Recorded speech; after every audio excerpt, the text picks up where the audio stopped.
بسم اللہ الرحمن الرحیم۔ السلام علیکم، ہمارے چینل میں خوش آمدید۔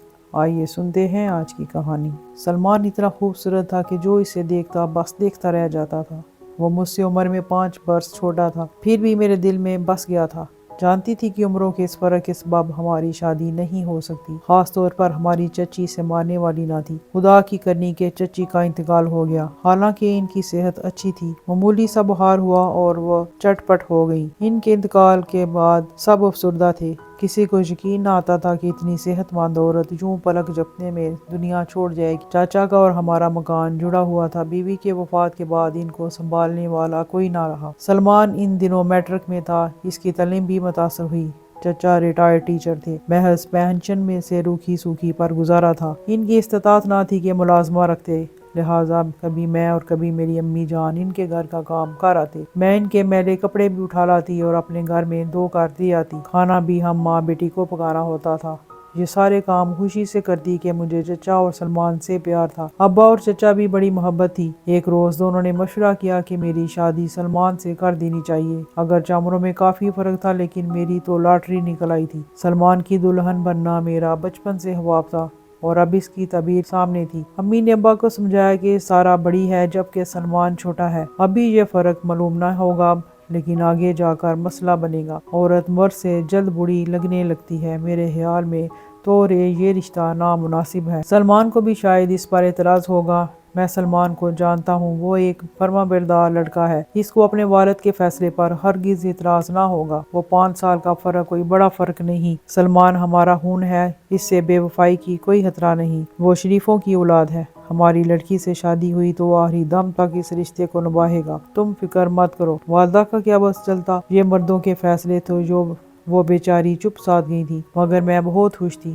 سلمان کے بارے میں نہیں معلوم تھا کہ وہ خوش تھا یا افسردہ۔ اس نے اپنے والد کے فیصلے پر اعتراض نہیں کیا، حالانکہ میں نہ صرف اس سے عمر میں بڑی تھی بلکہ عام سی شکل و صورت کی اور مڈل پاس لڑکی تھی۔ 8ویں کے بعد امی نے مجھے سلائی سینٹر میں داخل کرا دیا، جہاں میں نے 2 سال کا ڈپلومہ کیا تھا۔ منگنی کے وقت جب ابا اور چچا نے سلمان سے پوچھا کہ بیٹے تم اس رشتے پر کوئی اعتراض تو نہیں، اس نے جواب دیا مجھے آپ کے کسی فیصلے پر اعتراض نہیں۔ میں منگنی پر راضی ہوں لیکن شادی ابھی نہیں کرنا چاہتا، پہلے تعلیم مکمل کر لوں پھر شادی ہو۔ چچا نے کہا کہ نہیں، تم پہلے شادی کر لو کیونکہ گھر کو سنبھالنے والے کی اشد ضرورت ہے، بعد میں پڑھتے رہنا، تمہاری پڑھائی پر کوئی بندش نہیں ہے، مگر میرے مالی حالات اب اس بات کا تقاضا کرنے لگے ہیں کہ تم کوئی ملازمت کر لو تاکہ شادی کے بعد اخراجات بخوبی پورے کر سکو۔ اس پر میرے والد صاحب نے کہا کہ سلمان صحیح کہتا ہے، شادی کے بعد اگر بال بچوں کی ذمہ داریاں آ پڑیں تو یہ پڑھائی نہ کر سکے گا، بہتر ہے کہ پہلے پڑھائی مکمل کر لے۔ رہی آپ کے گھر کے سنبھالنے کی ذمہ داری، وہ میری بیوی اور بیٹی اب بھی سنبھال رہی ہیں، آگے بھی سنبھال لیں گی۔ بھائی صاحب کو میں کالج کے اخراجات برداشت نہیں کر سکتا۔ آپ دیکھ رہے ہیں کہ میری آمدن کا ذریعہ بس میری پینشن ہے، جو ایک قلیل سی رقم ہے، اس میں اب بے مشکل گزارا ہو رہا ہے۔ تعلیمی اخراجات کیسے پورے ہوں گے جبکہ کالج بھی قریب ہی ہے؟ یہ اخراجات میں پورے کروں گا، تم اس کی فکر مت کرو۔ سلمان کو پڑھنے کا شوق ہے تو یہ اچھی بات ہے، میٹرک پاس کو ملازمت بھی ملی تو کتنی تنخواہ ملے گی؟ یہ کبھی ترقی نہ کر سکے گا، اسے کم از کم گریجویشن کر لینے دو۔ غرض والد نے چچا کو قائل کر کے سلمان کے تعلیمی اخراجات کا ذمہ اٹھا لیا۔ امی البتہ کچھ پریشان نظر آئیں کیونکہ والد معمولی تنخواہ دار تھے اور ایک پرائیویٹ کمپنی میں ملازمت تھی۔ والد کی تنخواہ میں ہماری گزر بسر مشکل سے ہوتی تھی اور ابا نے نہ صرف بھتیجے کے تعلیمی اخراجات کا ذمہ اٹھا لیا بلکہ مجھے بھی دوبارہ اسکول میں داخل کرا دیا تاکہ میٹرک کر سکوں۔ والد اب کمپنی میں اوور ٹائم کرتے تھے۔ انہوں نے سلمان کو نزدیکی شہر کے کالج میں داخل کروا دیا۔ اب بلا شبہ سے حقیقی معنوں میں پڑھنے کا شوق تھا اور وہ ہر امتحان میں اچھے نمبر لاتا تھا۔ FSC میں اس نے تو کمال ہی کر دیا، اپنی کلاس میں ٹاپ کیا۔ اب اس کے دل میں ڈاکٹر بننے کا شوق جاگا۔ اس آرزو کا اظہار اس نے ابا جان سے کیا تو والد صاحب نے اس کا ساتھ دینے کی حامی بھر لی اور اسے میڈیکل کالج میں داخلہ دلوا دیا۔ والد صاحب نے ایک پلاٹ خریدا تھا، کبھی اس پر اپنا گھر بنوائیں گے۔ اس وقت یہ پلاٹ ویران جگہ میں تھا، بعد میں آبادی ہو گئی، آبادی بڑھی تو پلاٹ کی قیمت بھی بڑھی، ابا جان نے اسے بیچ دیا۔ ایک نال کے پلاٹ میں بہت اچھی قیمت مل گئی۔ یہ روپیہ انہوں نے آدھا اپنے نام اور آدھا سلمان کے نام بینک میں ڈال دیا تاکہ اس کے تعلیمی اخراجات میں رکاوٹ نہ آئے۔ ہر ماہ باقاعدگی سے فیس بھی ادا کرتا رہے اور دوسرے تعلیمی اخراجات بھی پورے ہوتے رہے۔ میں بھی ہر ممکن کوشش کرتی تھی کہ کچھ پیسے جوڑ لوں۔ جہاں سے سلائی کا ڈپلومہ لیا تھا وہاں انہی دنوں ایک ٹیچر کی شادی ہوئی۔ اس نے اسکول چھوڑ دیا۔ اس نے مجھے بتایا کہ سلائی سینٹر میں جگہ خالی ہے اور ٹیچر کی ضرورت ہے، تم قسمت آزمائی کرو۔ میں سینٹر گئی۔ ہیڈ مسٹرس اور تمام اسٹاف مجھے جانتا تھا۔ ان کو علم تھا کہ میں کتنی اچھی سلائی کڑھائی کرتی ہوں۔ انہوں نے تبھی فوراً جاب دے دی۔ اس طرح میری تنخواہ سے گھر کی آمدنی میں اضافہ ہوا تو سلمان کے لیے میں کچھ رقم جوڑ کر سنبھال لیتی۔ میں نے سلمان کی خاطر نوکری کی تھی تاکہ اسے کسی طرح کی بھی مالی تنگی محسوس نہ ہو۔ میڈیکل کی تعلیم کے اخراجات کافی زیادہ تھے، پھر وہ اچھے لباس میں جاتا، اس کی پوزیشن بنی رہے اور کوئی اسے غریب نہ سمجھے۔ یوں ہم سب گھر والوں نے اپنا پیٹ کاٹ کر اور پائی پائی جوڑ کر اس کی تعلیم کا خرچہ نکالا۔ سلمان اب زیادہ خوبصورت ہو گیا تھا لیکن اسے اپنی خوبصورتی کا احساس نہ تھا۔ وہ تو بس پڑھائی میں مگن رہتا تھا، جبکہ مجھے اپنی دبتی صورت کا احساس تھا۔ سوچتی تھی کہ کیا خبر کبھی اس بار میرا منگیتر مجھ سے دور ہو جائے۔ میڈیکل کالج میں تو اس کے ساتھ بہت خوبصورت لڑکیاں پڑھتی تھیں اور امیر گھروں سے بھی تھیں۔ میں ان کا مقابلہ نہ کر سکتی تھی۔ جن کو صرف اپنی پڑھائی سے لگن ہو، وہ اپنے اچھے مقصد پر دھیان رکھتے ہوں، ان کو پھر کوئی نہیں لباتی اور نہ ظاہری حسن کی کشش پر وہ اپنا وقت برباد کرتے ہیں۔ ست شکر کہ سلمان ایسے نوجوانوں میں سے تھا جسے احساس تھا کہ اس کے تایا کس قدر نامساعد حالات کا مقابلہ کرتے ہوئے بھی اسے تعلیم دلوا رہے ہیں۔ بس اس نے دوسری سب باتوں کو پرواہ نہ کرتے ہوئے صرف اپنے مقصد پر نظر رکھی کہ اسے ایک کامیاب ڈاکٹر بننا ہے۔ غربت اور اس کے عذابوں سے نکلنے کے لیے بس یہی ایک راستہ تھا جس پر چلنے کی اس نے دیانتداری سے قسم کھا رکھی تھی۔ محنت رنگ لاتی ہے، محنت سے ہی انسان کامیابی کا زینہ طے کر کے اپنے مقاصد کی بلندیوں پر پہنچتا ہے۔ سلمان کی محنت اور ہماری قربانی رنگ لائی۔ وہ دن آ گیا جب وہ ڈاکٹر بن گیا۔ شہر میں ہی اس نے حوض جا مکمل کی تھی، پھر وہاں پریکٹس کرنے کی خواہش ظاہر کی۔ چچا نے اس صورت میں اسے شہر پریکٹس کرنے کی اجازت دی کہ وہ شادی کر کے اپنی دلہن کو ساتھ شہر لے جائے۔ اس نے یہ بات مان لی اور ہماری شادی ہو گئی۔ میرے خواب کو بھی تعبیر مل گئی اور اس کے خواب بھی پورے ہونے لگے۔ شہر میں نے اور سلمان نے کرائے کا گھر لیا۔ اس میں بھی میرے والد نے اس کی مدد کی اور میں اپنے شریک زندگی کے ہمراہ پہلی بار شہر آ کر رہنے لگی۔ ہم دونوں کے پاس نئی زندگی شروع کرنے کے لیے کوئی خاص جمع پونجی نہ تھی۔ جو گھر ہم نے یہاں لیا تھا اس کا کرایہ بھی والد صاحب دیتے تھے۔ شہر میں نے اپنا سلائی کڑھائی والا ہنر جاری رکھا اور اچھے پیسے کما لیتی تھی۔ ہر طرح سلمان کا ساتھ دیا، کبھی ان کے آگے تنگی کا رونا نہ رویا۔ سال بعد اللہ نے ہمیں ایک بیٹے سے نوازا اور اس وقت کے ساتھ ساتھ ہمارے حالات بہتر ہوتے گئے۔ حالات بہتر ہوئے تو سلمان اعلیٰ تعلیم کے لیے لندن چلے گئے۔ اس دوران میں اپنے والدہ کے پاس رہی۔ شوہر کے جانے کے 3 ماہ بعد میرے دوسرے بیٹے کی پیدائش ہوئی۔ وقت بہرحال گزر جاتا ہے، یہ وقت بھی گزر گیا۔ جب وہ اسپیشلسٹ بن کر آئے تو اچھے دنوں کی امید بار آئی، لیکن ان کے آنے کے بعد میں اپنے شوہر کو جوان اور خود کو بوڑھی تصور کرنے لگی۔ وقت کی گردش کا ان پر کچھ اثر نہ لگتا تھا، یا شاید میں اتنے سال خود بے خبر رہی تھی۔ میرے شوہر خوبصورت تو تھے ہی، باہر رہ کر آئے تو مزید خوبصورت ہو گئے۔ مجھے اپنے شوہر سے بہت محبت تھی، وہ بھی میری محبت کا دم بھرتے تھے، مگر جانے کیوں مجھے اپنی بدصورتی کا کمپلیکس ہو گیا تھا۔ اپنی اسی پریشانی اور احساس کمتری سے جو لوگوں کی باتوں سے ہوا بیمار رہنے لگی۔ سلمان میری بیماری سے پریشان ہو گئے۔ وہ میرا بہت خیال رکھتے تھے، علاج معالجہ میں بھی غفلت نہ کی۔ وہ مجھے تندرست دیکھنا چاہتے تھے، پارٹیوں میں لے جانا چاہتے تھے، مگر میں ہر بار بہانہ بنا دیتی تھی۔ یوں اکیلے جانا پڑتا۔ بیمار رہنے کے باوجود کبھی گھر، شوہر اور بچوں سے غافل نہ ہوئی۔ وقت پر ہر کام کرتی۔ سلمان اور بچوں کو مجھ سے کوئی شکایت نہ تھی۔ سلمان کو تو میں ہر روز اس طرح تیار کر کے بھیجتی تھی جیسے کوئی ماں اپنے بچے کو اسکول بھیجتی ہو۔ اس بات کا مذاق بھی بنتا تھا، لیکن میں نے کبھی ان باتوں کی پرواہ نہ کی۔ لوگ میرے خاوند کی شاندار شخصیت کی بہت تعریف کرتے تو وہ جواب میں صرف یہی کہتے کہ یہ سب میری بیوی کی محبت ہے۔ اگر وہ میرا اتنا خیال نہ کرے تو میں خود اپنا خیال نہ کروں۔ وہ ہر چیز میری پسند کی لیتے، لباس بھی میں ہی ان کے لیے پسند کرتی۔ ہماری زندگی بہت اچھی گزر رہی تھی۔ جانے ہمارے گھر کو کس کی نظر لگ گئی۔ مجھے اپنے شوہر پر خود سے زیادہ اعتماد تھا۔ میں مطمئن تھی کہ جو اتنا عرصہ مجھ سے دور رہے ہیں اور کسی کے نہ ہوئے، اب بلا پاس ہوتے ہوئے کسی کے کیوں کر ہو سکتے ہیں۔ وہ روز مجھے اپنے مریضوں کے قصے سناتے کہ فلاں مریض آیا۔ ہم دونوں معمولی بات بھی آپس میں کرتے۔ نئے گھر میں شفٹ ہوئے، ہمیں 4 سال کا عرصہ گزر گیا۔ ایک دن ایک گمنام لڑکی کا فون آیا، وہ سلمان سے بات کرنا چاہتی تھی۔ میں نے بہت پوچھا مگر اس نے اپنا نام نہ بتایا بلکہ فون رکھ دیا۔ پھر اس لڑکی کا روز فون آنے لگا، میں اٹھاتی تو وہ بند کر دیتی، اور اگر سلمان گھر پر ہوتے تو فون اٹھاتے، تب وہ ان سے بات کرنے کی کوشش کرتی، وہ اسے ڈالتے، مگر لڑکی بار بار فون کرتی۔ اس کا نام فوزیہ تھا، جو ان کے زیر علاج رہی تھی اور ان پر بری طرح فریفتہ ہو گئی۔ پڑھی لکھی خوشحال خاندان سے تھی اور سلمان سے شادی کرنا چاہتی تھی۔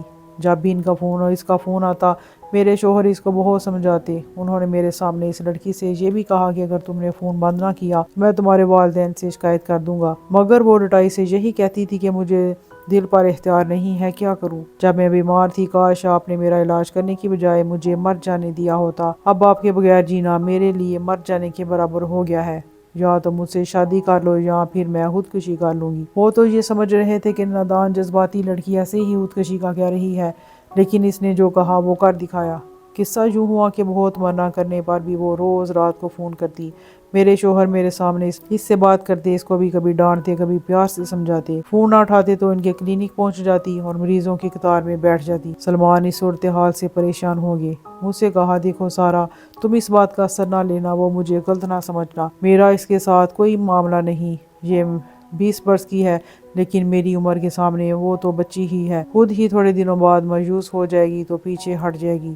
میں نے بھی اپنے شوہر کی عمر اور حالات دیکھے تھے کہ بچے بھی جوان ہو رہے ہیں، اب اس عمر میں بھلا یہ کیا ایسی حرکت کر سکتے ہیں۔ میں تو یہ سوچ کر بھی شرمندگی محسوس کرتی تھی کہ اپنے اتنے چاہنے والے شوہر کے متعلق یہ بات سوچی ہی کیوں۔ انہی دنوں ابا جان بیمار ہو کر وفات پا گئے۔ اب امی اکیلی رہ گئی تو میں زیادہ ان کی طرف جانے لگی۔ ان کی دل جوئی لازمی تھی۔ سوچا عدت گزارنے تو ان کو اپنے گھر لے آؤں گی۔ ادھر چچا کی طبیعت بھی ناساز رہنے لگی تھی، مگر وہ گاؤں چھوڑ کر شہر نہیں آنا چاہتے تھے، لہٰذا جب امی کی طرف جاتی تو ان کے پاس بھی 1-2 دن رہ جاتی۔ ایک دن ایک گمنام شخص نے مجھے فون کیا کہ ڈاکٹر صاحب نے دوسری شادی کر لی ہے۔ میں نے خبر پر دھیان نہ دیا، مگر دل میں وہم نے ضرور جگہ کر لی۔ ایک دن محسوس کیا کہ بہت پریشان ہے۔ پوچھا کہ کیا پریشانی ہے؟ اتنا بتایا کہ ایک مریضہ کی حالت خراب ہے، اس وجہ سے تھوڑی سی پریشانی محسوس ہو رہی ہے۔ ہم ڈاکٹر بھی انسان ہیں، مگر تم پریشان نہ ہو، یہ تو معمول کی بات ہے۔ میری پریشانی تو وہ لڑکی فوزیہ تھی جس کے اب فون آنے بند ہو گئے تھے۔ میں سمجھی کہ ڈاکٹر صاحب نے صحیح کہا تھا کہ وہ مایوس ہو گئی ہے، لیکن جب فون پر کسی نے سلمان کی دوسری شادی کی اطلاع دی تو مجھے قرید لگ گئی۔ کبھی کہتی دفع کرو اس معاملے کو، شاید اس لڑکی نے مجھے پریشان کرنے کے لیے فون کروایا ہے، اور کبھی دل سے آواز آتی پتہ تو کرو۔ ایک دن ڈاکٹر صاحب ٹی وی لانج میں فون کے پاس چپ چاپ بیٹھے تھے۔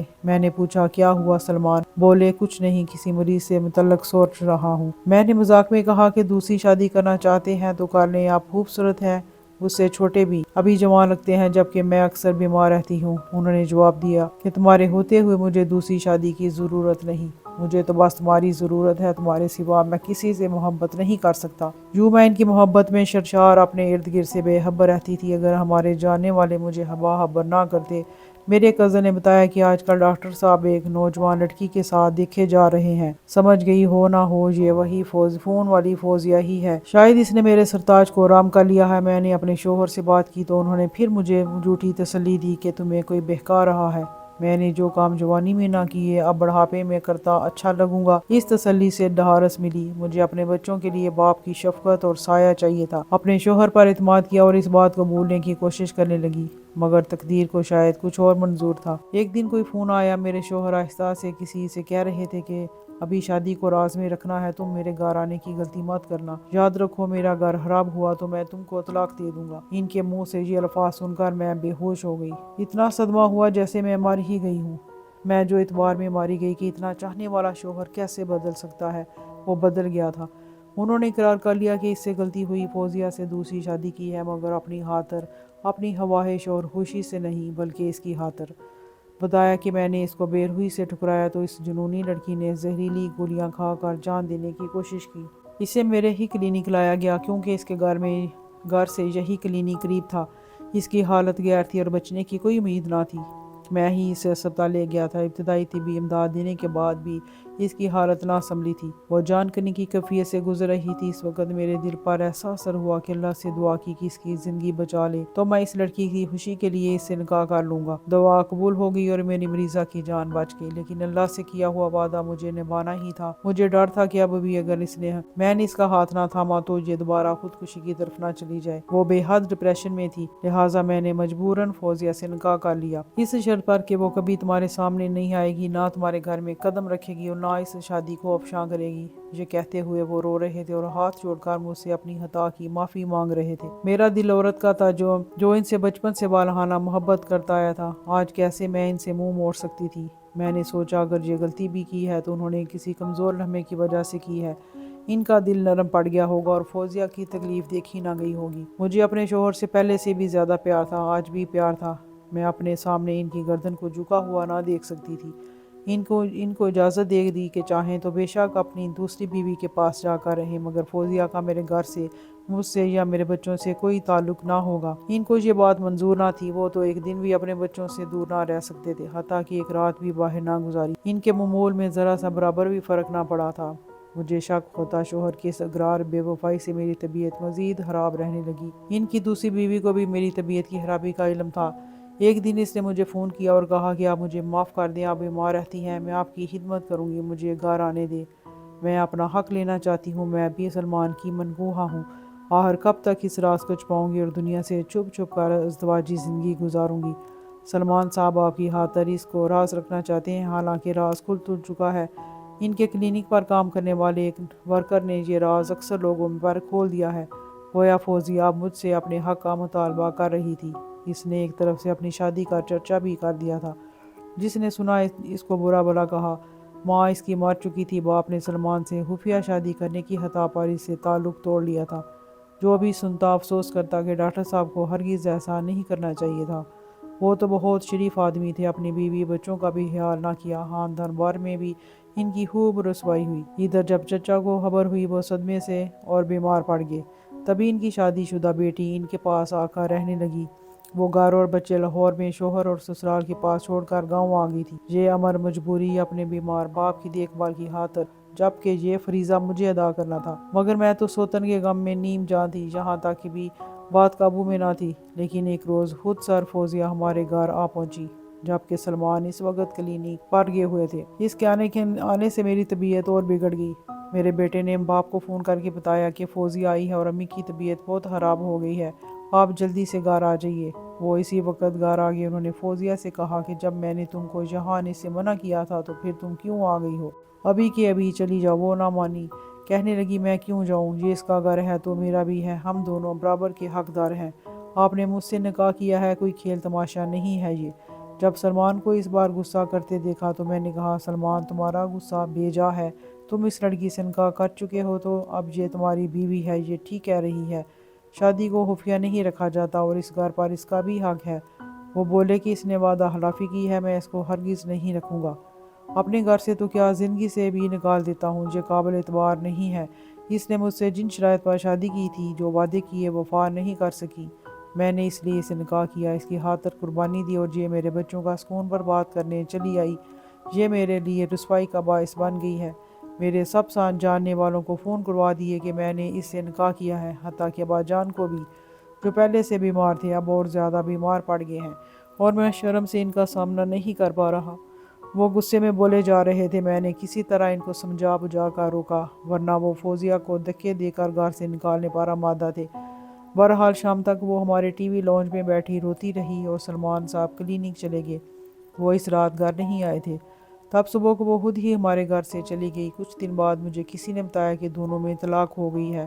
یہ مجھے آج تک معلوم نہ ہو سکا کہ سلمان نے اسے طلاق دی یا خود اس نے خلا لے لی، لیکن میرے شوہر کا کہنا تھا کہ میں نے طلاق نہیں دی، اس نے خود لی ہے، اس نے تمہارے ساتھ رہنے کی ضد کی اور میرے نہ ماننے پر طلاق مانگ لی۔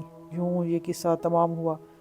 دوستو، یہ تھی کہانی دو ایسے کزن کی جو بچپن سے ساتھ رہتے تھے اور ایک دوسرے سے بے حد محبت کرتے تھے، اور ان کے ماں باپ بھی ایک دوسرے سے بہت محبت کرتے تھے۔ اچھی زندگی گزر رہی تھی، لیکن کیسے ایک لڑکی نے ان کی زندگی میں پریشانیاں پیدا کیں۔ لیکن اس کی پہلی بیوی نے پھر بھی بہت عقل مندی سے کام لیا اور اپنا گھر بچا لیا۔ بے شک عورت گھر بچانے کے لیے بہت قربانیاں دیتی ہے، کیسی لگی دوستوں کہانی کمنٹ باکس میں ضرور بتائیے گا۔ تب تک اللہ نگہبان۔